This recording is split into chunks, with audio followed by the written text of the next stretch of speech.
What's going on? It's Ironside here. Thanks for tuning into the channel. If you haven't already, please hit that subscribe button. It's much appreciated.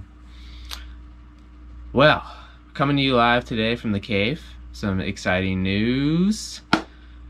Just got back from the hobby store. Picked up my first RC4WD Trailfinder 2. Got the limited edition Toyota 4Runner. I'm super excited. It's the ready to run version. I can't wait to get this out of the box. So honestly, let's just get right to it.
Getting hot. Ironside here. Hope you guys enjoyed that video. I sure did. It was an awesome day. It's a rock crawl. Sun was out. Beautiful weather. Couldn't ask for more. The 4Runner did awesome. Out of the box. Very capable. Very impressed. It just looks phenomenal out there on the trails. I definitely have a few things I want to modify and upgrade to my standard of driving and how I like my machines to handle. So I'm going to go over that with you just now, and we'll wrap up this video. So one of the first things I definitely want to upgrade is the suspension. The front and the back, it's very stiff. It's realistic. It has the leaf springs, so it's to be expected, but I definitely plan on taking a leaf out and modifying the shock to probably change the oil to a softer oil, and we'll try to get some more flex out of the suspension. The next thing I want to upgrade is definitely going to be the wheel wells. They're missing. TRX comes with them. It's no big. They're pretty inexpensive to get. It's a plastic kit you have to buy or paint yourself. So definitely gonna throw those in at the front and back, give them more scale look, add a little more protection. Next, definitely gonna be a light kit. Gotta have lights. Adds that super scale look, and I just love LEDs. And definitely gonna want to upgrade the tires. RC4WD Drive did a great job with these Falcons. They look very scale. I just prefer a bigger tire, something with a lot more grip. Probably something like this. Don't know if I'll go as aggressive. Might try keep more scale look, but want a little wider tire and a little more height. And last but not least, I definitely plan to do some aesthetic changes. Probably gonna go ahead with a vinyl wrap. Might do some painting as well. We'll see. I'll keep it a surprise. Alright, so now you guys got my personal opinion on the Ready to Run 4Runner, and you also now know what I plan to do in the future to upgrade it or modify it to my likings. So definitely stay tuned for more, and if you haven't already, please hit that subscribe button. It's much appreciated, and keep smiling. Have a great day.